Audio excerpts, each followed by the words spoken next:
शेख सादी रहमतुल्लाह अलैह की हकायत है। खूबसूरती। एक बादशाह के कई लड़के थे। इनमें से एक शहजादा पस्त कामत और मामूली शक्लो सूरत का था और उसके दूसरे भाई कादावर और वजीह थे।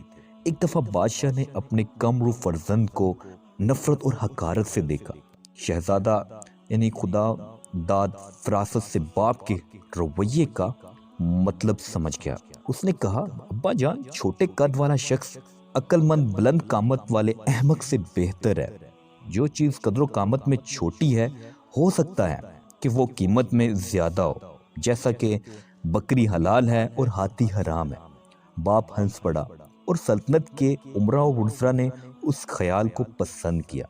अलबत्ता उसके भाई इस बात पर बहुत रंजीदा हुए। इस वाकया के चंद रोज बाद एक ताकतवर दुश्मन ने बादशाह पर चढ़ाई कर दी। जब दोनों लश्कर आमने सामने हुए और लड़ाई के लिए पर तोले, तो सबसे पहला शख्स जो मैदान अज़म में आया वो वही पस्ता कद शहजादा था। उस वक्त वो ये कह रहा था कि मैं वो नहीं हूँ कि लड़ाई के दिन तू मुझे भागते हुए देखे। मैं तो वो हूँ कि जिसके सर को तू खाक और खून में लुथड़ा हुआ पाएगा।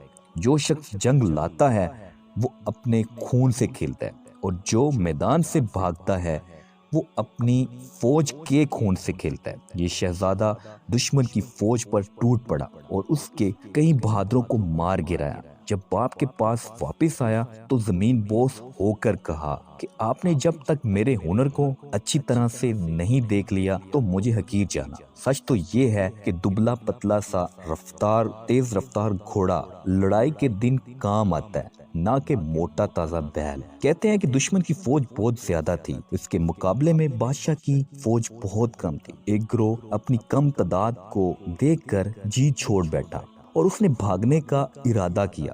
बहादुर शहजादा इनके तेवर भांप गया और उसने ललकार कर कहा, ए बहादुरो, हिम्मत से काम लो और औरतों का लिबास मत बनो। शहजादे के जोश दिलाने पर सवारों के हौसले बढ़ गए और उन्होंने मरने मारने का तहैया करके दुश्मन पर बड़े जोर का हमला किया। दुश्मन इस होलनाक यलगार का मुकाबला ना कर सका और भाग खड़ा हुआ। बादशाह ने फर्तो मसरत से शहजादे के सर आंखों को चूमा, गले से लगाया और उसके बाद उस पर बेहद मेहरबान हो गया, यहाँ तक कि उसे अपना वली अहद नामजद कर लिया। उसके भाइयों को हसद पैदा हो गया और एक दिन मौका पाकर उसके खाने में जहर मिला दिया। शहजादे की बहन ने खिड़की से ये हरकत देख ली।